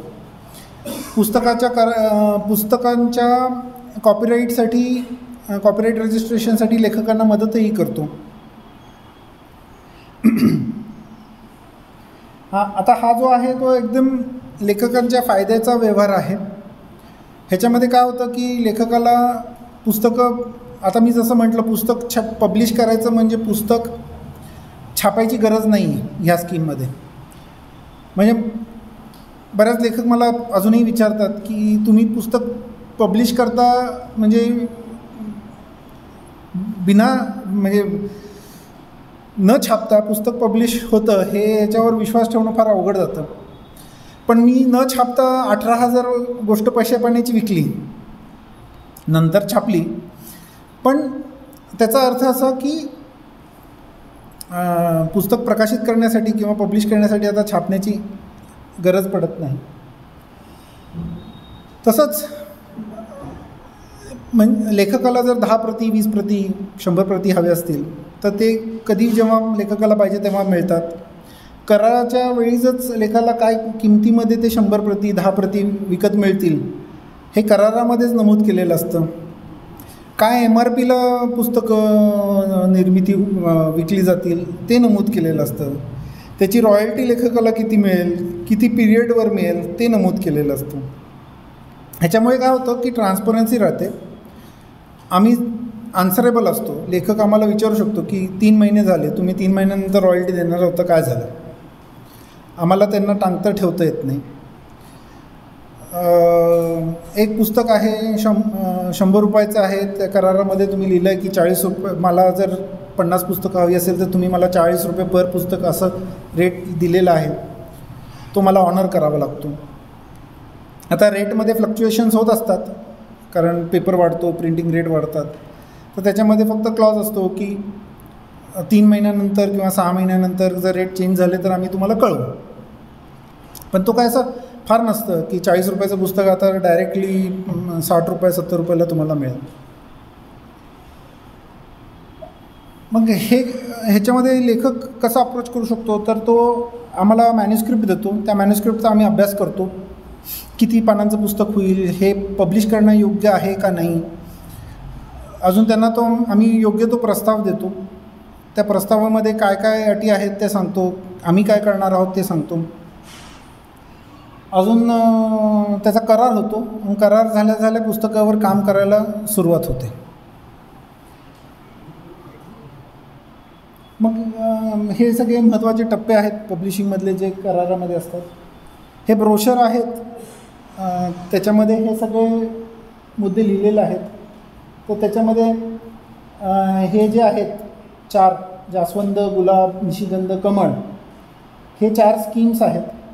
तर त्याच्यामध्ये एक स्टँडर्ड अंडरस्टँड व्हावं म्हणून एक स्ट्रक्चर तयार केलेलं आहे, जेणेकरून कॉस्ट कळावी. कारण की आपल्याला एका दुकानामध्ये म्हणजे फॉर एक्झाम्पल आपण कुठल्या दुकानामध्ये गेलो, कार विकत घ्यायला गेलो, तर आपल्याला रेट स्ट्रक्चर जर माहीत असेल तर आपल्याला सोपं जातं व्यवहार करायला.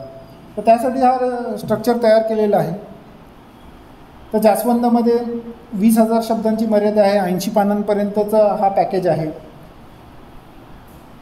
ज्यांना फक्त आपल्या अजून काही मित्रांपुरतं पुस्तक पब्लिश करायचं असेल, मार्केटिंग करायचं नसेल पुस्तकांचं, तर त्यांनी तो जास्वंद पॅकेज घ्यावा. जिथे पुस्तकाला विक्री मूल्य आहे, मार्केट आहे, तिकडे निशिगंध अजून गुलाब पॅकेज घेतलेला लेखकांना फायदा होतो. आणि जिथे लेखक पुस्तक करू इच्छिता सकाळ थ्रू, पण त्याला ब्रँडिंग प्लॅटफॉर्म म्हणून वापरायचा प्रयत्न करत आहेत, तर त्याच्यामध्ये कमळ हा पॅकेज आहे. त्याच्यामध्ये आम्ही त्यांना टी व्हीवर इंटरव्ह्यूज, प्रकाशनाचा मोठा कार्यक्रम, मंत्री वगैरे असं यांना इन्व्हाइट करून मोठा कार्यक्रम घेणं, गाजावाजा करणं, अशा त्या पद्धतीने त्याचे फीज पण आहेत.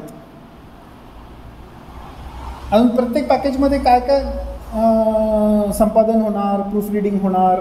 जिथे प्लस आहे, जिथे प्लस लिहिलेला आहे त्याचा अर्थ की तो अधिकचा खर्च आहे, जो त्या पॅकेजच्या कॉस्टमध्ये इन्क्लुडेड नाही आहे.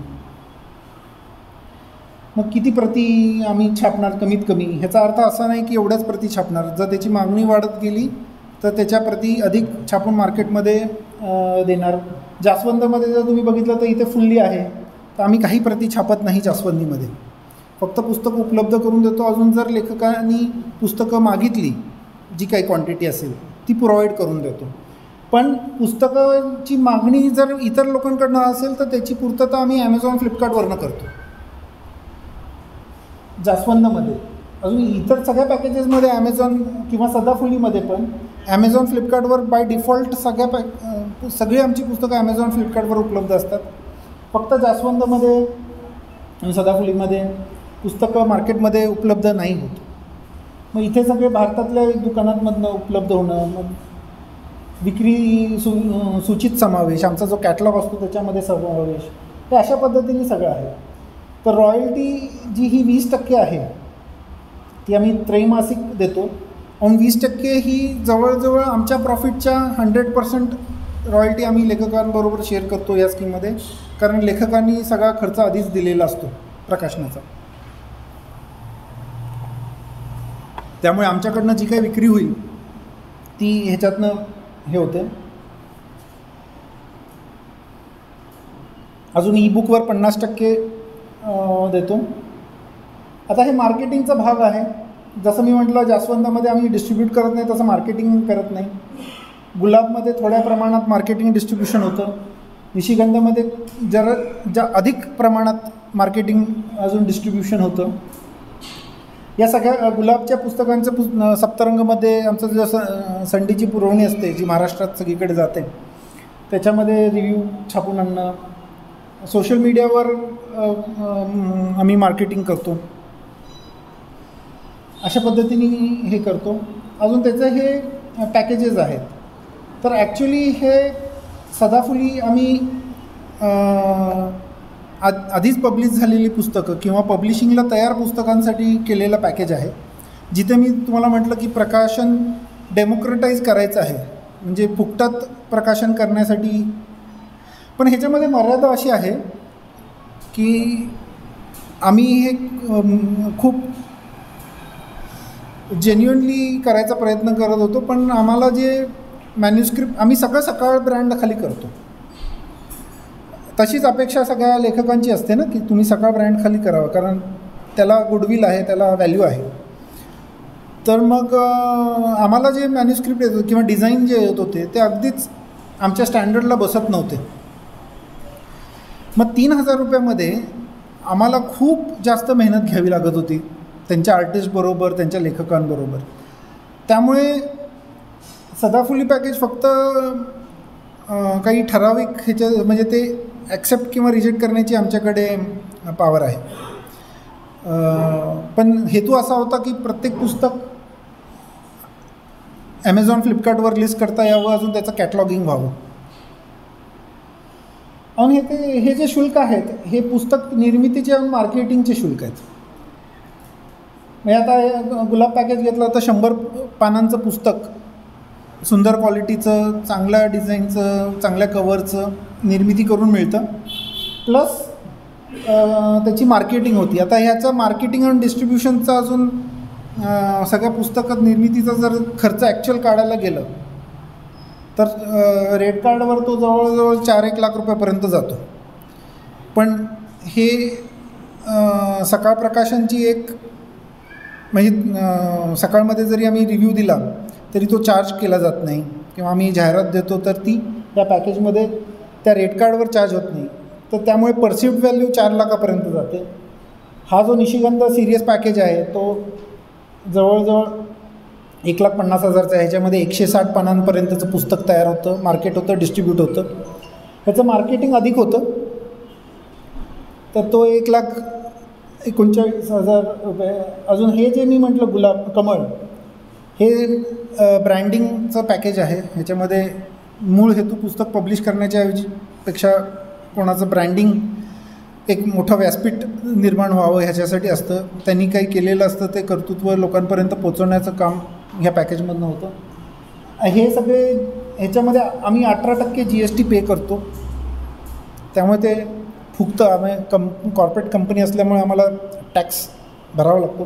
तर हे सगळे टॅक्स इन्क्लूड करून दिलेली कॉस्ट आहे. 18% GST ह्याच्यावर आम्हाला पे करावं लागतं. तर हे अशा पद्धतीने आम्ही काम करतो. तर तुम्हाला आता काही प्रश्न असतील तर नक्की विचारा.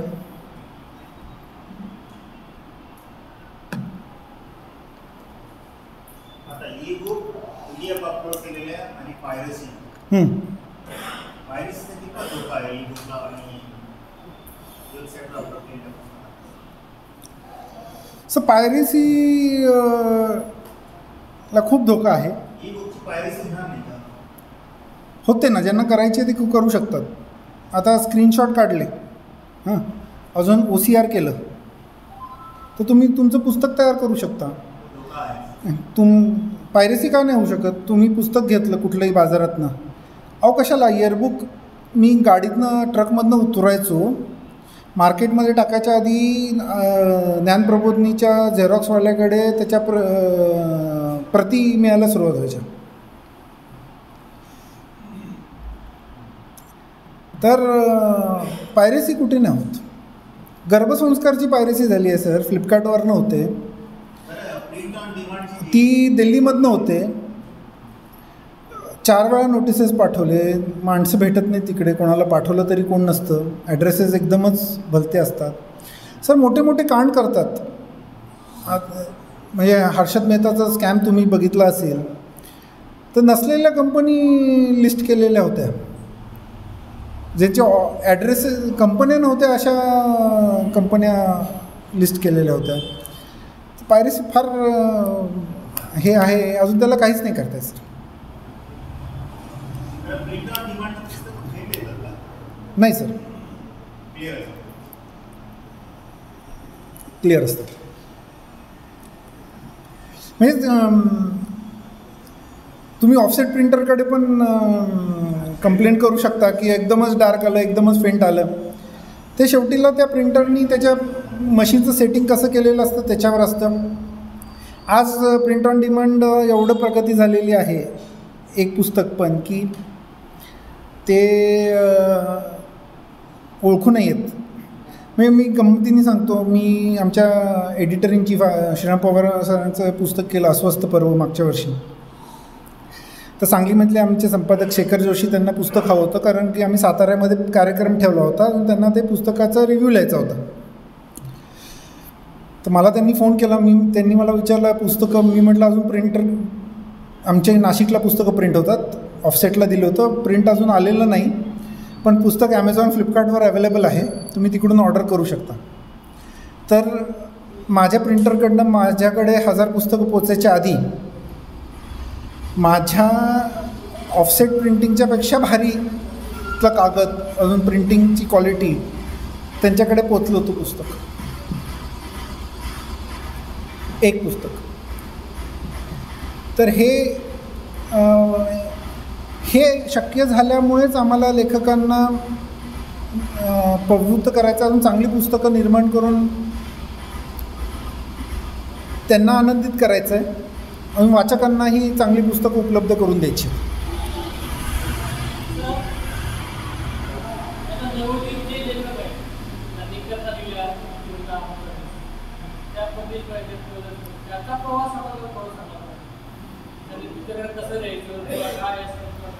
तर मी तुम्हाला त्यामध्ये सांगितलं की मॅन्युस्क्रिप्ट प्रिंटरकडे सबमिट करताना तुम्ही काय काळजी घेतली पाहिजे.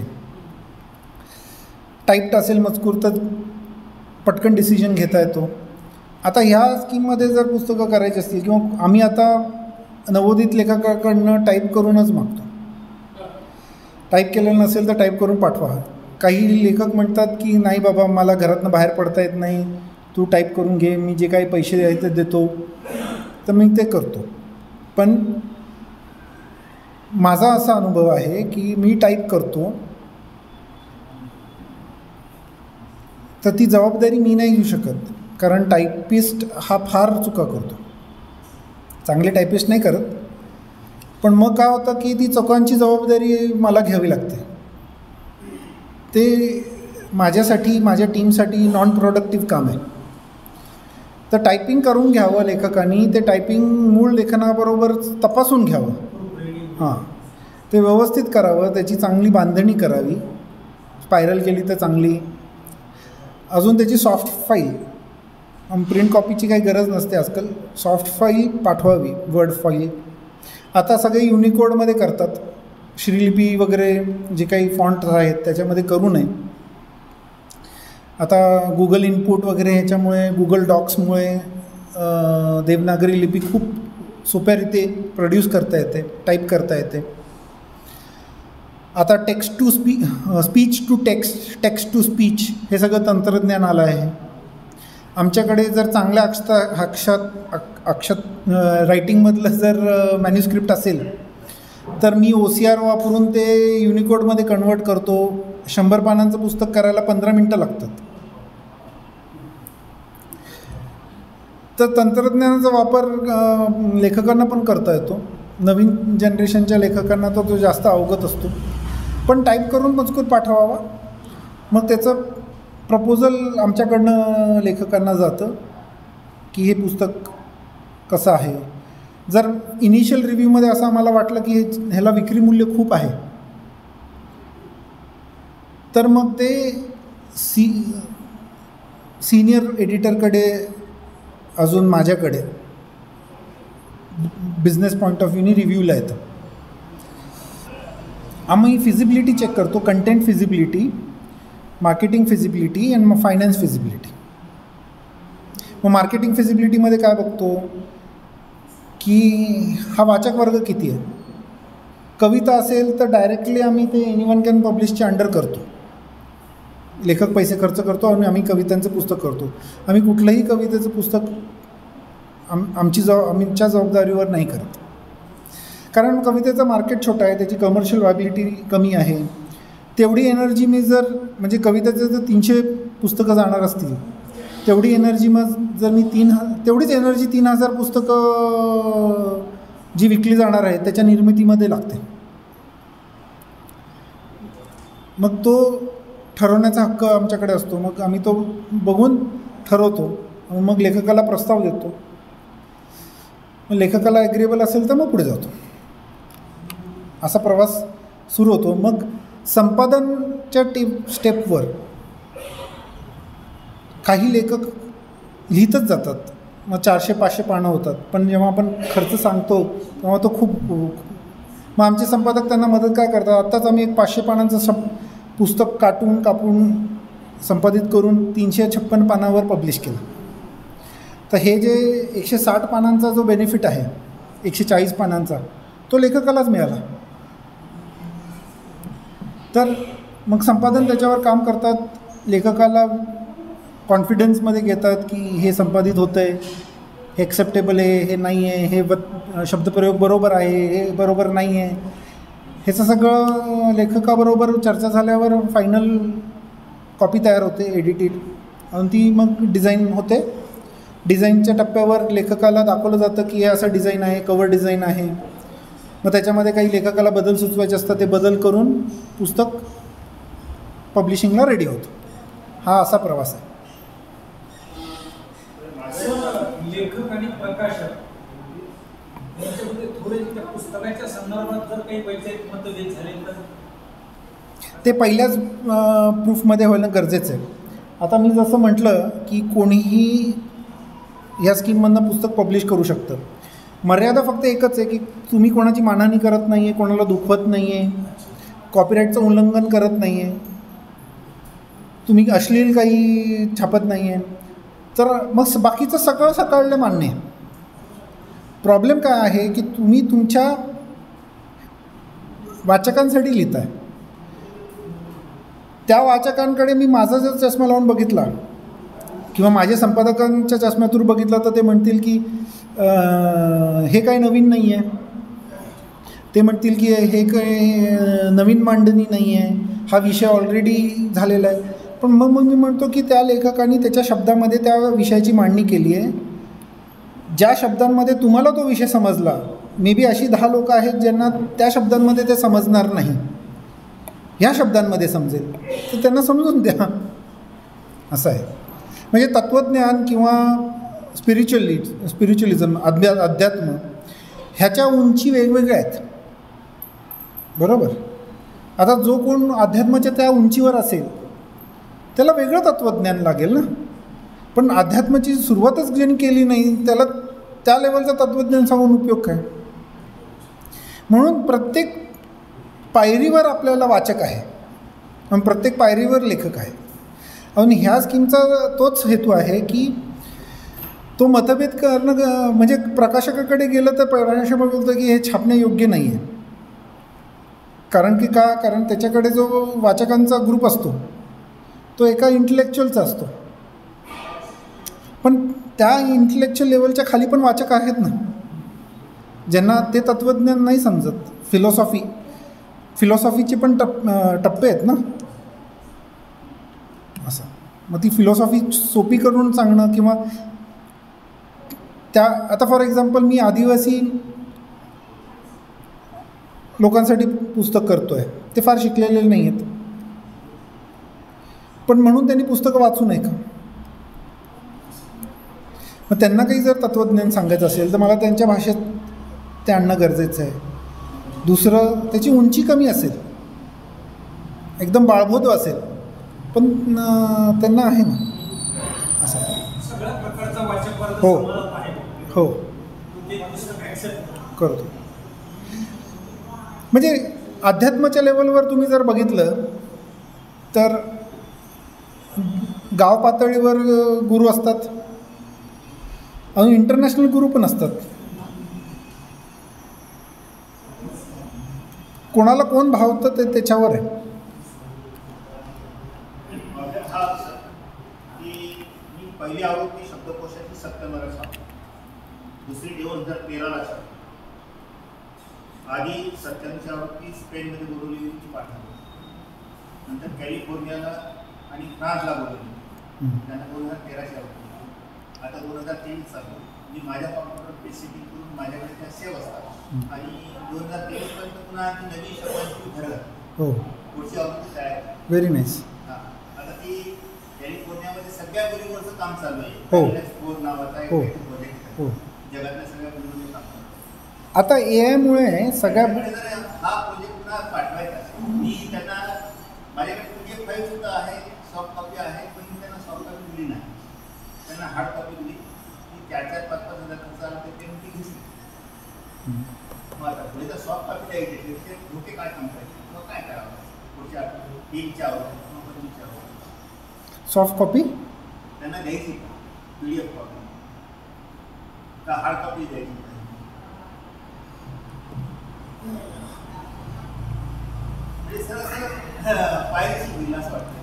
नाही. आता आम्ही हक्क घेतो इंटरनॅशनल पब्लिशर्सचे, किंवा अगदी शशी थरूरचं मी हक्क घेतले. एन एरा ऑफ डार्कनेसचे अंधार युग नावाचं पुस्तक आलं तर प्रकाशकांनी मला हार्ड कॉपी देण्याच्या ऐवजी PDF पाठवली ईमेलवर.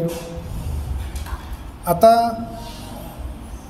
हा ट्रेडमधला ट्रस्ट आहे. मी पण प्रकाशक आहे, मला माहिती आहे मॉरली एथिक्स काय आहेत. तर मी तुम्हाला माझ्या एक्सपिरियन्सने सांगतो सर की ऑर्गनायझेशन बघून ते कुठले एथिक्स पाळतात हे आपण ठरवू शकतो. आज मला कितीतरी लेखक न भेटता, न चेहरा बघता व्हॉट्सॲपवर किंवा ईमेलवर त्यांची मॅन्युस्क्रिप्ट किंवा डॉक फाईल पाठवतात.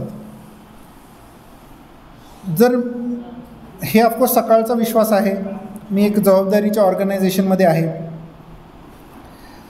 मी एथिक्स पाळून काम करतो. का? कारण की सकाळची जी ब्रँड व्हॅल्यू आहे ती काही कोटींमध्ये आहे. एका 1000 रुपये किंवा 1 लाख रुपयाच्या चोरीवरनं आपण ती वाया नाही घालवू शकत. तर हे प्रत्येक ऑर्गनायझेशन त्यांचं एथिक्स पाळतं. तर तुमच्या त्या ऑर्गनायझेशनच्या क्रेडिबिलिटी म्हणजे ती ऑर्गनायझेशन बघून तुम्ही हा निर्णय घेऊ शकता.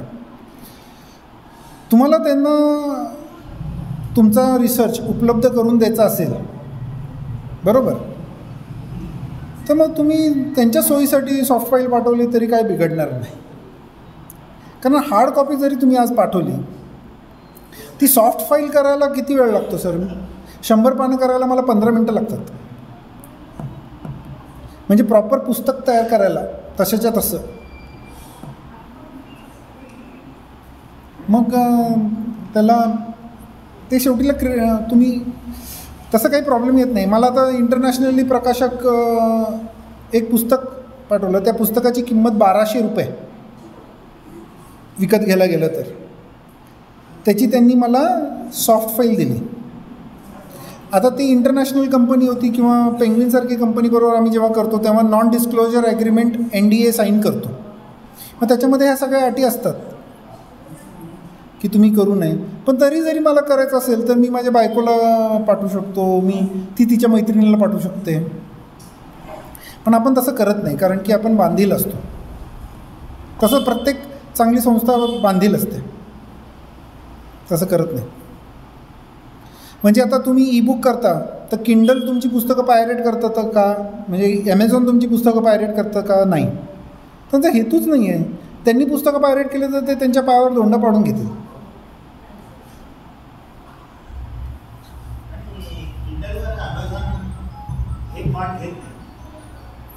युनिकोड घेतं सर, युनिकोडमध्ये करून घ्या सर, सहज शक्य. नाहीतर तुम्ही किंडलवर ऑप्शन आहे प्रिंट रेप्लिका. काय? प्रिंट रेप्लिका पब्लिश करा. तुमचं शब्दकोश बघितला आहे मी, तो युनिकोडमध्ये कन्वर्ट करू नका, त्याचा काहीच फायदा होणार नाही. तुम्हाला टेक्स्ट रिफ्लो म्हणून जर करायला गेला,